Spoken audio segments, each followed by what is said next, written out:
Hello বন্ধুরা, সবাই কেমন আছে? আশা করি সবাই ভালো আছেন। চলে আসলাম নতুন একটি ব্লগ নিয়ে, এলজি কোম্পানির রাইস কুকার পাওয়ার সমস্যা ফুল সার্ভিসিং ভিডিও। বন্ধুরা, আমরা কিন্তু পিসের ব্যাকপার্টটা প্রথমেই খুলে রাখছি। দেখুন ভিতরের অবস্থা কি। কয়েল থেকে ফিউজের কানেকশন এবং ইন্ডিকেটর কানেকশন দুটোই কিন্তু ছুটে গেছে, মানে এত পরিমাণ ফায়ার করে ছুটে গেছে। তো আমরা পরের কয়েলের যে নাটটা আছে সেটা একটু খোলার চেষ্টা করতেছি। দেখুন নাটটা খুলতেছে না, আমরা প্লাস দিয়ে ধরেও কিন্তু নাটটা খুলতে পারতেছি না। তার মানে এই কয়েলটা আর চলবে না বন্ধুরা। আমরা নতুন করে এখানে কয়েল একটা লাগাই নেব। কাস্টমারের সাথে আমরা কথা বলা হয়ে গেছে, কিন্তু এই নাটটা খোলা আমাদের দরকার ছিল, কারণ ওভারহিটারের যে কেবলটা আছে সেটা কিন্তু আমাদের খোলা লাগবে। কারণ ওভারহিটারটা আশা করি ভালো আছে, তারপরেও আমরা মেপে লাগাবো। তো এখন যেহেতু নাটটা খুলতেছে না, আমরা থিনার দিয়েও ভিজাই রাখছি কিন্তু খুললেনি, তাই জন্য আমরা ওভারহিটারের কেবলটা ধরেন কেবলটার যে মাথাটা আছে সেটা ভেঙে নিছি। পরবর্তী আমরা একটা লাগিয়ে দেবো মাথা, সমস্যা নেই।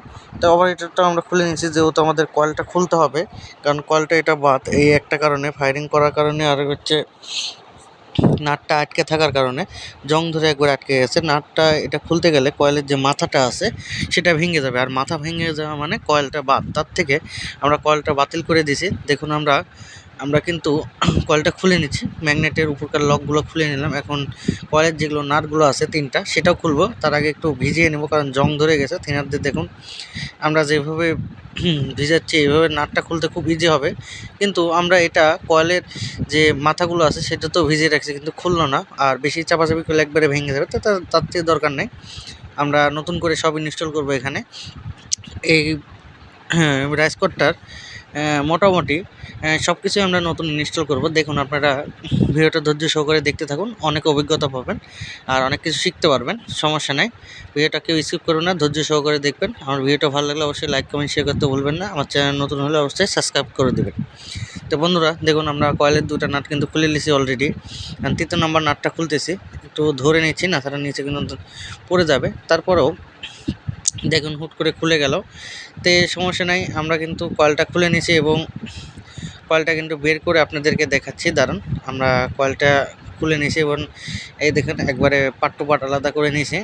এখন এই কয়েলটা আমরা কিন্তু বাতিল ঘোষণা করে দেবো। কয়েলটা কিন্তু ভালো আছে, তারপরেও আমরা কিন্তু বাতিল ঘোষণা করে দেবো। হালকা একটু বেঁকে গেছে, তো সমস্যা নাই, নতুন কয়েল লাগালে এই রাইস কুকারটা আবার মোটামুটি 1-1.5 বছর বা 2 বছরের মতন চলে যাবে। আমরা একটু হালকা করে ওয়াশ করে নিচ্ছি, কারণ যেগুলো জং ধরে গেছে সেগুলো কিন্তু ওয়াশ করে নিচ্ছি আমরা। দেখুন ভালো করে। তো আমরা এপার প্রান্তে ওয়াশ করা হলো, আমরা ওপার প্রান্তে ওয়াশ করবো। আর কি নাটের কয়েলের যে নাটের ঘাটগুলো আছে দেখুন, দুই জায়গা কিন্তু একবারে ক্ষয় হয়ে গেছে। এখানে আমরা এক্সট্রা করে পাতি ব্যবহার করব, যেহেতু নতুন কয়েল বসাবো সেক্ষেত্রে অবশ্যই সেফটি করবো। আর এপর প্রান্তেটাও দেখুন জং ধরে কী অবস্থা হয়ে গেছে, তাই আমরা একটু ওয়াশ করে নিচ্ছি। আর এগুলো ব্যবহারের কারণে কিন্তু জং ধরে বন্ধুরা। তাই আমরা পরবর্তীতে বলে দিচ্ছি আপনারা রাইস কুকারটা কেমনে ব্যবহার করবেন, আগে ভিডিওটা কন্টিনিউ দেখতে থাকেন। তো আমরা একটা এখানে নতুন কয়েল ইনস্টল করব। তো আমরা একটা নতুন কয়েল কিন্তু নিয়ে এসেছি বাজার থেকে 1000 ওয়াট, আর ভালো কন্ডিশনে কিন্তু কয়েলটা নিয়ে এসেছি। দেখুন এই যে আমরা কয়েলটা কিন্তু নিয়ে এসেছি 220 ভোল্ট এবং 1000 ওয়াট। এটা কিন্তু ভালো কোয়ালিটির কয়েল, ব্ল্যাক কালারের। তার একটা কয়েল পাওয়া যায়, সেটা হচ্ছে দ্বিতীয় নম্বর কোয়ালিটির আছে, আর এটা কিন্তু 1 নম্বর কোয়ালিটি। এটা কিন্তু আমরা ইনস্টল করবো, চলেন এটা একটু ইনস্টল করা যাক। তো আমরা কিন্তু এটা কিন্তু বসিয়ে নিচ্ছি, মেজারমেন্ট করে নিচ্ছি। দেখুন তো আমরা এভাবে আগে মেজারমেন্ট করে নেবো, আগেই বসাবো না, কারণ আমাদের তলা কিন্তু হালকা ক্ষয়ে গেছে, ওখানে কিন্তু আমরা পাতি ব্যবহার করব। দেখুন আমরা এখানে কয়েলটা বসিয়ে নিই। তো বন্ধুরা দেখুন আমরা এখানে কিন্তু যেভাবে কয়েলটা বসিয়েছি, তো দুই সাইডে দেখুন পাতি কিন্তু, মানে কয়েলের যে বডিটা আছে, মানে রাইস কুকারের যে বডিটা আছে সেটা কিন্তু জং ধরে গেছে। আমরা কিন্তু পাতি ইউজ করছি। তো যেভাবে আমরা বসেছি আপনারাও সেমভাবেই বসাবেন। তো এখন আমরা একটা একটা করে প্রত্যেকটা পার্টসই চেঞ্জ করব। যে সকেটটা আছে, সকেটটা দেখুন সকেটে কি নাট লাগাইছে, কটমোহরি নাট লাগাইছে। এখানে কিন্তু কটমোহরি নাট থাকে না, এই নাট খুলতে এবং লাগাতে প্রচণ্ড পরিমাণ সময় লাগে। তো পিচের ইয়েটা ভেঙে ফেলেছে, যেই কাজ করুক দেখুন আমরা খুলতে না খুলতে কিন্তু ভেঙে যাচ্ছে। তো সমস্যা নেই, আমরা এটা এখানে নতুন লাগিয়ে দেবো একটা সকেট। তো দেখুন পার্ট টু পার্ট আমরা কিন্তু খুলে নিয়েছি, দেখুন কীভাবে ভেঙে গেছে। আমরা এখানে প্রত্যেকটা পার্টসই কিন্তু নতুন বসাবো। দেখুন আমরা ফিউজ থেকে শুরু করে কেবল পর্যন্ত সবকটাই নতুন বসাবো। তো আমরা নতুন একটা সকেট নিয়ে নিছি, এটা এই যে নতুন একটা ফিউজও নিয়ে নিছি, আর একটা কেবল নিয়েছি হিটপ্রুফ কেবল, যেটা ফেজ নিউট্রাল টানবে। ফিউজ দিয়ে ফেজ টানবে আর নিউট্রাল দিয়ে হচ্ছে হিটপ্রুফ কেবল টানবে। তে চলেন আমরা আগে ফিউজটা বসিয়ে নিই। আপনারা যারা নতুন টেকনিশিয়ান ভাইরা আছেন তারা কিন্তু এই ভিডিওটা ধৈর্য সহকারে দেখবেন, কারণ কয়েল চেঞ্জ করতে অনেকেই কিন্তু দ্বিধাবোধ করেন বা অনেকেই ভেজাল মনে করেন, কিন্তু কয়েল চেঞ্জ করা কিন্তু কোনো ভেজালের কাজ না, একবারে ইজি।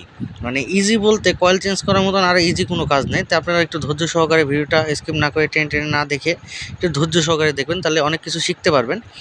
আর আমার এই ভিডিওটা ভালো লাগলে অবশ্যই লাইক কমেন্ট শেয়ার করতে ভুলবেন না। আমার চ্যানেল নতুন হলে অবশ্যই সাবস্ক্রাইব করে দেবেন। তো বন্ধুরা আমরা কিন্তু ফিউজটা বসিয়ে নিছি। এখন কিন্তু লিটলের যে লাইনটা আমরা টানবো, মানে লিটলের যে সাইডটা যাবে সেখানে কিন্তু হিটপ্রুফ কেবল ব্যবহার করতেছি। এগুলো কেবল কিন্তু বাজারে অ্যাভেলেবল, দাম কিন্তু বেশি না। তো আমরা ভিডিওর লাস্টে সব কিছুর খরচের কথা বলে দেবো। তো কত টাকা আমাদের খরচ হলো এই রাইস কুকারটার কয়েল চেঞ্জ করে ফিউজের। খালি বডিটাই কিন্তু পুরাতন, নাসার কিন্তু এভরিথিং ভিতরে পাশপাতি সবই কিন্তু নতুন লাগাই নিচ্ছে। যারা বাসা বাড়িতে থেকে আমার এই ভিডিওটা দেখতেছেন তাদের কিন্তু অনেক অভিজ্ঞতা থেকে যাবে যে কয়েল চেঞ্জ করতে কীরকম খরচ হয় আর কয়েল চেঞ্জ করার লাগে কী করে। অনেকেই কিন্তু মনে করেন যে কয়েল চেঞ্জ করার থেকে নতুন ইউজ কিনাই বেটার। তা আমি মনে করি যে কয়েল, হ্যাঁ আমিও ওটাই মনে করি যে কয়েল চেঞ্জ করতে নতুন কিনাই বেটার। কিন্তু একটা কথা কি, কয়েল চেঞ্জ করলেও কিন্তু নতুনই সার্ভিস দেয়। আপনার রাইস কুকারের কন্ডিশন যদি মোটামুটি ভালো থাকে, একবারে যদি বাতিল হয়ে যায় সেক্ষেত্রে কয়েল চেঞ্জ করবেন না। যদি মোটামুটি ভালো থাকে সেক্ষেত্রে আপনারা কিন্তু কয়েল চেঞ্জ করতে পারেন। এটাতে আপনাদের খরচটা একটু কমে যাবে আর আবার মোটামুটি 1-1.5 বছর বা 2 বছর লাস্টিং করবে। আর নতুন রাইস কুকার কিনতে গেলে এখন যে জিনিসপত্র বা পণ্যর যে পরিমাণ দাম, তা আপনারা পারতপক্ষে যেটা ভালো মনে হয়, আমার দিক দিয়ে ধরতে গেলে দুটোই আমার কাছে ভালো। তো আপনারা যেটা ভালো মনে হয় সেটা করতে পারেন। আর যদি কয়েল চেঞ্জ করতে চান তাহলে আমার এই ভিডিওটা একটু কন্টিনিউ দেখুন, তাহলে কিন্তু আপনাদের অভিজ্ঞতা এবং শিখতে পারবেন অনেক কিছু। ভিডিওটা কেউ স্কিপ করবেন না, কেউ টেনেও দেখবেন না, ধৈর্য সহকারে দেখুন। আমি কিন্তু স্টেপ বাই স্টেপ দেখাচ্ছি। আমার ভিডিওটা ভালো লাগলে অবশ্যই লাইক কমেন্ট শেয়ার করতে ভুলবেন না। আমার চ্যানেল নতুন হলে অবশ্যই সাবস্ক্রাইব করে দেবেন। বন্ধুরা তো দেখুন আমরা কিন্তু সকেটটা ভালোভাবে বসিয়ে নিয়েছি, যেভাবে বসানো ছিল আমরা সেভাবে বসিয়ে নিয়েছি। এখন কিন্তু আমরা কেবল মেজারমেন্ট করব, কারণ কেবল মেজারমেন্ট করাই কিন্তু কাজের মূল লক্ষ্য। কারণ কেবল মেজারমেন্ট করা থাকলে কাজটা দেখতে ভালো লাগে। তো দেখুন এই যে নিউট্রালের সাইড কিন্তু আগে সকেটে লাগানোই আছে, এখনও কিন্তু খোলাই হয়নি। তো এটা আমরা কিন্তু এখন খুলে নেব। খুলে নিয়ে আমরা যে নতুন তারটা ইনপুট করছি এখানে নিউট্রালের সাইড, সেটা কিন্তু আমরা এখানে বসিয়ে দেব। তো আমরা কিন্তু এক সাইডে কেবলটা খুলে নিচ্ছি এবং সুইচের সাথে যে কানেকশনটা দিয়ে আছে সেটাও কিন্তু খুলে নিচ্ছি। এখানে সুইচটারও প্রবলেম আছে, এটা আমরা কাজের শেষে, মানে এদিকের কাজ শেষ হওয়ার পরে আমরা কিন্তু সুইচের কাজটা করব, কারণ সুইচে কিন্তু আমি দেখছি প্রবলেম আছে। আর সুইচের পার্টটা দেখুন কী পরিমাণ জং ধরে গেছে। তো জং ধরে গেছে সমস্যা নাই, এটাতেই কাজ চলবে। তো আমরা কিন্তু দেখুন কেবলটা ভালোভাবে কিন্তু মেজারমেন্ট করে নিয়ে এখানে বসিয়ে দেবো। এটা কিন্তু আমাদের নিউট্রাল সাইড। তো আমরা এখানে প্রত্যেক ভিডিওতে রাইস কুকার সার্ভিসিং ভিডিওতে বলে দিয়েছি যে রাইস কুকার সার্ভিসিংয়ের প্রথম মূল কারণ হচ্ছে যে মানে নাটগুলো কখনোই আমরা লুজ রাখবেন না। আপনারা নাটগুলো যথেষ্ট পরিমাণ টাইট দিবেন, যে পরিমাণ টাইট দেয় সেই পরিমাণে টাইট দিবেন, কারণ লুজ থাকলে কিন্তু এখানে প্রবলেম দেখাবে। তা আমরা যেহেতু ওভারহিটারটা আমরা বলছিলাম যে চেক দিব, তো ওভারহিটারটা আমরা চেক দিয়ে দেখি ওকে পাইছি। আর ওভারহিটারের যে মাথাটা আছে সেটা আমরা খুলতে পারছিলাম না, সেটা কিন্তু আমরা এক্সট্রা করে লাগিয়ে নিয়েছি। দেখুন এখানে একটা কেবল দিয়ে ভালোভাবে মাথাটা লাগিয়ে নিয়েছি, কারণ ওভারহিটারটা আমাদের ওকে আছে, এটাই আমরা লাগিয়ে দেবো। কারণ ওভারহিটার যেহেতু ওকে আছে সেহেতু চেঞ্জ করব না। আমরা কিন্তু বলতে পারি বা অনেক টেকনিশিয়ান কিন্তু বলে যে আমরা এই চেঞ্জ করব, তো না চেঞ্জ করে কিন্তু টাকা নেয়। কিন্তু আমরা কিন্তু এরকম কোনো কাজ করি না, যেটা লাগবে স্টেপ বাই স্টেপ আমরা কিন্তু কাস্টমারকে বসিয়ে নিয়ে এগুলো কাজ করে দিই। আমি যে ভিডিওটা করতেছি এখনও কিন্তু আমার সামনে কাস্টমার বসে আছে, তো সমস্যা নাই, চলেন আমরা স্টেপ বাই স্টেপ কাজগুলো আপনাদেরকে দেখাই। তো এখান থেকে ওভারহিটারে একটা কানেকশন দেবো কয়েলে, আর কয়েল থেকে একটা কানেকশন যাবে সরাসরি সুইচে। এই জন্য আমরা নতুন আরেকটা কেবল নিয়ে নিছি, এটাও কিন্তু হিটফুল কেবল। তো এগুলো কিন্তু হিট হলে কোনো প্রবলেম হয় না, রাইস কুকারটাও আমাদের হিট হবে, কিন্তু এগুলো কিন্তু হিট হলে কোনো প্রবলেম হয় না। তাই জন্য এই কেবলগুলো ব্যবহার করা যায় রাইস কুকারে, আর কোম্পানি থেকেও এগুলো কেবলই ব্যবহার করে দেখুন। তো আমরা কিন্তু এখন কিন্তু জয়েন দিয়ে নিচ্ছি কয়েলের সাথে। তো ওভারহিটারের তার আর হচ্ছে একটা এক্সট্রা তার নিছি, এটা কিন্তু সরাসরি সুইচের অপর প্রান্তে আমাদের ইনপুট হবে। তো আমরা ভালো করে এখানে নাটটা টাইট দিয়ে নেব, এখানে যেন লুজ না থাকে, এই জিনিসটা অবশ্যই আমরা ফলো করব, কারণ লুজ থাকলে কিন্তু রাইস করে প্রবলেম হয়। তো আমরা কিন্তু ভালো করে টাইট দিয়ে নিচ্ছি। আর নতুন কয়েলের মাথাগুলো একটু নিচা থাকে, তাই জন্য একটু উঁচা করে আমরা প্লাস দিয়ে ধরে কিন্তু এখানে টাইট দিচ্ছি। এমনি টাইট দিবেন না, তাহলে মাথাগুলো কিন্তু ঘুরে যাবে। তো প্লাস দিয়ে ভালো করে ধরে টাইট দিবেন, তাহলে এই মাথাগুলো কিন্তু রিপিট করা থাকে। এই রিপিট যদি একবার খুলে যায়, আর রিপিট করা কিন্তু সম্ভব না, কয়েলটা বাতিল হয়ে যায়। সেজন্য প্লাস দিয়ে ভালোভাবে ধরে, আর পারতপক্ষে যদি যেরকম থাকে সেরকমভাবেই টাইট দিবেন, একটু ভালো করে টাইট দিবেন, তাহলেই বেটার। তো বন্ধুরা, এখানে কিন্তু আরেকটা তার বসবে নিউট্রালের সাথে, সেটা হচ্ছে ওভারহেডের তার। এটা কিন্তু আমরা ওভারহেডের পরে বসাচ্ছি জন্য আমরা কিন্তু লাগাইনি। তে আমরা যেখানে নিউট্রাল সাইডটা বসিয়েছি সুইচের এক প্রান্তে, সেখানে কিন্তু ওভারহেডের তারটা বসিয়ে দিচ্ছি। তা আমরা কিন্তু স্টেপ বাই স্টেপ আপনাদেরকে বলে দিচ্ছি। আপনারা যদি না বুঝেন, আমি কিন্তু আপনাদের জন্য আছি। আমাকে প্রশ্ন করবেন, ভিডিওর কমেন্ট বক্সে অবশ্যই প্রশ্ন করবেন, আমি কিন্তু অ্যান্সার দিব। কোনো সমস্যা নেই, যেটাই আপনার প্রবলেম ফেস করেন না কেন আমাকে বলবেন, আমি কিন্তু অবশ্যই আপনাদেরকে সলভ করে দেবো, সমস্যা নেই।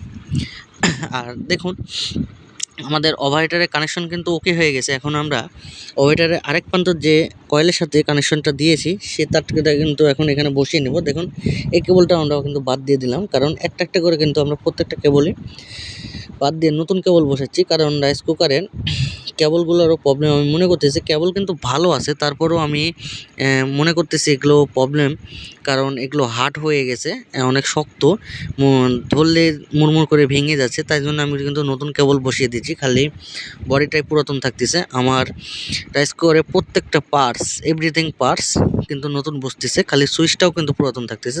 সমস্যা নেই, যেটা চলবে সেটা কিন্তু আমরা চালিয়ে দেবো। আর এগুলো রাইস কুকারটা আমরা কিন্তু সার্ভিসিং করে গ্যারান্টি দিয়ে দিই। এখানে কিন্তু আমরা নতুন ম্যাগনেট বসিয়ে দেবো। দেখুন, আমরা নতুন একটা ম্যাগনেট নিয়ে নিয়েছি, এগুলো চায়না কোয়ালিটির ম্যাগনেট। তে ভালো সার্ভিস দেয়, আমি অনেক দিন ধরে ব্যবহার করতেছি। ম্যাগনেটগুলো কিন্তু ভালো সার্ভিস দেয়। দেখুন, ম্যাগনেটগুলো আমরা কিন্তু সেমভাবে বসিয়ে নেব। ম্যাগনেট বসানো কিন্তু একবারে ইজি। দেখুন, আমরা কিন্তু কয়েলের ওপর প্রান্তে দিয়ে ম্যাগনেটটা ইনপুট করছি, আর এপর প্রান্তে দিয়ে একটা ফ্ল্যাট স্ক্রুড্রাইভারের মাধ্যমে যে দুইটা লক আছে দেখেন দুই সাইডে, এই লকগুলো এভাবে ভাঁজ করে দেবো, তাহলে কিন্তু আমাদের ম্যাগনেট লাগানো ওকে হয়ে যাবে। দেখুন, আমরা ওইভাবে কিন্তু লাগিয়ে নিয়েছি, এবং উপরকার যে পাতির সাথে যে সকেটটা থাকবে, মানে ম্যাগনেটের যে আসল কাজটা হয়, যে সুইচিং যেটা করে, সেটা কিন্তু আমরা এখানে ভালোভাবে ঘাট করা আছে। ঘাটের মধ্যে ইনপুট করে দিয়ে যে কাটিং প্লাস দিয়ে মাথাটা চাপিয়ে দেবো, যেন এটা বের হয়ে না যায়। ঘাট করা যেহেতু আছে, সেক্ষেত্রে আমরা একটু ঘাটের মধ্যে কিন্তু ইনপুট করে নিয়েছি। দেখুন, তো আমরা ভালোভাবে এখানে সোজা করে চাপিয়ে দেবো। তো আমরা এখানে প্লাসও ব্যবহার করতে পারি, আপনারা প্লাস ব্যবহার করতে পারেন। তো আমি হাতের কাছে যেটা আছে সেটা দিয়েই কাজ করতেছি, তো সমস্যা নাই। তো আমরা কিন্তু কাজটা করে নিয়েছি। দেখুন, আমরা সুইচিংটা একটু দেখতেছি। তো এখানে আমরা সুইচিংয়েও কিন্তু প্রবলেম পাইছি। এদিকে আমাদের কিন্তু এভরিথিং কাজ হয়ে গেছে, যে সুইচটা আমরা কিন্তু প্রবলেম পাইছি, যেরকম সুইচটা ভালোভাবে মেজারমেন্ট হচ্ছে না। তার একটা কাজ আছে, সেটা আমরা করে নিই। যেটা মেন কাজ, আমরা লাইনটাই দিইনি। তো দেখুন, এখানকার তারটা এর আগে মিস্ত্রি দেখুন কি কেবল লাগাইছে। এগুলো কেবল কিন্তু এখানে চলে না বন্ধুরা, এখানে হিটপ্রুফ কেবল দিতে হয়, না সেটা কিন্তু এরকম হার্ড হয়ে যাবে। আর পুরা এই কেবলের কারণে আমি আশা করি এই প্রবলেমটা হয়েছে। দেখুন, আমরা কেবলটা নতুন লাগিয়ে নিয়েছি, একটু জোড়া পড়ছে, তো সমস্যা নেই। কেবলটা ছোটো হয়ে গেছিলো, নতুন কেবলই ছোটো হয়ে গেছিলো, মাপ মতো হচ্ছিল না, তাই জন্য একটু জোড়া দিচ্ছি। তো এটা তো প্রবলেম নেই, আমি হিটপ্রুফ কেবলই ব্যবহার করছি এখানে। তো এখানে আমরা ফিউজ দিয়ে, আর সামনে যে ইন্ডিকেটারের যে সাপ্লাই লাইনটা, সেই দুটা কিন্তু আমরা এখানে কয়েলের সাথে লাগিয়ে দিচ্ছি। দেখুন, এখানে কিন্তু আমরা সেম টেকনিক অবলম্বন করব। এখানে কিন্তু নাটটা ভালোভাবে টাইট দিয়ে নিচ্ছি। দেখুন, এখানে কিন্তু কোনো লুজ নেই। আমাদের কানেকশন মোটামুটি সবই কমপ্লিট, এখন খালি সুইচের কাজটা করব, সুইচটা মেজারমেন্ট করব। তে সুইচটা আমরা র্যাদ বা ফাইলের মাধ্যমে একটু ঘষে নিচ্ছি, কারণ এখানে ফায়ারিং করে কালো হয়ে গেছে। তো দেখুন, আমরা র্যাদ বা আপনারা যদি ফাইল যাই, যেখানে যে নামে বলে, র্যাদ বা ফাইল, আমরা ছোটো র্যাদ দিয়ে এখানে কিন্তু মাথাটা, মানে ভিতরে পাতি আছে, পাতি সুইচ বলে এগুলো, তো পাতিটা একটু ঘষে নিচ্ছি, যেন ফায়ারিং করে যে কালো হয়ে গেছে, কালো স্পটটা যেন উঠে আসে। আর এটা কিন্তু তামার পাতি বলে এগুলো। তো সমস্যা নেই, আমরা ভালো করে কিন্তু ওয়াশ করে নিচ্ছি। দেখুন, আর এখানে ওয়াশ করার পর ভালো করে একটু মেজারমেন্ট করে দেবো, কারণ মেজারমেন্ট ছাড়া সুইচ কিন্তু কাজ করবে না। মেজারমেন্ট না করে দিলে পাতিল, অনেক সময় দেখা যায় পাতিল বসালে অনেক সময় সুইচ কিন্তু কাজ করে না, তো এক সাইডে হয়ে থাকে, আরেক সাইডে কাজ করে না। তো আমরা কিন্তু এখানে কিন্তু মেজারমেন্টটা ভালোভাবে করে দেব। তো দেখুন, আমরা কিন্তু ভালোভাবে বসিয়ে দেখতেছি যে মেজারমেন্টটা হলো কি না। এখানে সুইচের যে নাটটা আছে সেটা আমরা লুজ দেখতেছি, কিন্তু আমরা কিন্তু ভালোভাবে টাইট দিয়ে নিচ্ছি। দেখুন, এখানে লুজ থাকা যাবে না, তো আমরা কিন্তু ভালোভাবে টাইট দিয়ে নিচ্ছি। তারপরেও লুজ মনে হচ্ছে, তো আমরা মেন নাটটা আগে টাইট দিয়ে নিই। তো মেন নাটটা আমরা ভালোভাবে টাইট দিয়ে নিচ্ছি, এবং সাইডের নাটটা আমরা ভালোভাবে টাইট দিয়ে নেব। তে আমরা ভালোভাবে ধরে কিন্তু টাইট দিয়ে নিচ্ছি। তো আমাদের টাইট দিয়ে কিন্তু ওকে হয়ে গেছে। দেখুন সুইচটা মেজারমেন্ট করে দেখতেছি, সুইচটা আমাদের মেজারমেন্ট করা হয়েছে। তো এখন আমরা ফাইনাল ওয়াশ দেবো। তো ফাইনাল ওয়াশ কিন্তু আমরা করতেছি, দেখুন এটা ব্রাশের মাধ্যমে ফাইনাল ওয়াশ করে দিচ্ছি, কারণ আমাদের কাজ কিন্তু কমপ্লিট হয়ে গেছে। আমরা এখন সেটআপের পালা যাব। তো ব্যাকপার্টের একটা সেটআপের পালা, সেটআপ দিতে যে একটা আকর্ষণীয় একটা জিনিস আপনাদেরকে দেখাবো, দেখুন। তো আমরা ব্যাকপার্টটাও একটু ওয়াশ করে নিয়েছি। আমরা এখন বসিয়ে দিচ্ছি। দেখুন ৩টা কিন্তু মাথা থাকে, মানে সকেট সিস্টেম, যেটার উপরে রাইস কোডটা থাকে। একটা লাগানো আছে, 2টা নাই, 2টা মানে খোলা। তো এর আগে মিস্ত্রি যে কাজ করছে সে মডিফাই করে মাথাগুলো লাগিয়েছিল। দেখুন আমি মডিফাইয়ের মাথাগুলো দেখাচ্ছি। প্রথমটা আমরা আগে নাটটা লাগিয়ে নিই, কারণ যেহেতু প্রথম মাথাটা লাগানোই আছে, সেক্ষেত্রে আমরা লাগিয়ে নিই। তো দেখুন আমরা এখানে ভালোভাবে টাইট দিয়ে নিচ্ছি। দেখুন আপনারা ভিডিওটা ধৈর্য সহকারে দেখুন, তাহলে অনেক কিছু শিখতে পারবেন। তো এখানকার মাথা কিন্তু নাই, খোলা। তো মডিফাই করে আগেকার মিস্ত্রি দেখুন কি বুদ্ধি, নিচে কিন্তু একটা স্টিলের পাতি দিয়ে দিছে। এই পাতির মাধ্যমে দেখুন ফুটাও করে দিয়েছে, এখানে সুপারগুলো দিয়ে লাগিয়ে দিয়েছে। এখানকার ইয়েটা খুলে গেছিলো, তো এখানে দেখুন পাতি সিস্টেম করে লাগিয়ে দিয়েছে। যে যেভাবে লাগানো ছিল আমরা সেভাবে লাগিয়ে দেবো, কোনো সমস্যা নাই। এখানে এভাবে থাকবে। তো আরেকটা পাত যেটা আছে এটা কিন্তু খোলা, দেখুন আরেকটা পাত, 3টা পা থাকে এটার। তো এই পাটাও খোলা, দেখুন এই পাটা আবার নাট দিছে, অনেক বড় নাট। তো যেটা যেভাবে দিছে সেভাবে লাগাবো, কারণ এটা দিয়েই এটা কাজটা করা ছিল। তো আমাদের নাটগুলো লাগানো কিন্তু হয়ে গেছে, দেখতেছি ঠিক আছে কিনা। তো ঠিক আছে, এখন আমরা ফাইনাল চেক দেবো, চলেন। আমাদের কাজটা ওকে হয়ে গেছে। আমরা এখন এখানে ফাইনাল চেক দেবো, তার আগে এখানে একটু দেখতেছি ময়লা পড়ে আছে, তাই ওয়াশ করে নিলাম। তো দেখুন কয়েলটা ভিতর দিয়ে দেখতে অসাম লাগতেছে, মানে আমার কাছে ভালো লাগতেছে, এত সুন্দর কয়েলটা। তো দেখুন আমার কাছে খুবই ভালো লাগতেছে, একবারে নতুন, মানে আর কি বলবো, বলার মতন আমার ভাষা নেই। আমি নিজেই কাজ করে প্রেমে পড়ে গেছি। তো এই সমস্যা নিয়ে চলেন আমরা একটু চেক দিই। তো আমরা কিন্তু লাইনটা চলে আসছে, আমাদের পাওয়ারটা কিন্তু চলে আসছে। দেখুন এখানে আমাদের প্রথম লাইটটা জ্বলছে। এখন আমরা একটু হিটিংয়ে দেবো, মানে পাতিল তো নাই, এমনি হালকা করে ধরে দেখে হিটটা হয় কিনা। তো আমরা কুকে একটু ধরে রাখছি, সুইচটা কিন্তু কাজ করতেছে। তো চলেন এখন আমরা হিটটা একটু চেক দিই। তো আমাদের রাইস কোডটা কিন্তু ওকে আছে। ভিডিওটা ভালো লাগলে অবশ্যই লাইক কমেন্ট শেয়ার করতে ভুলবেন না। ধন্যবাদ। ওকে।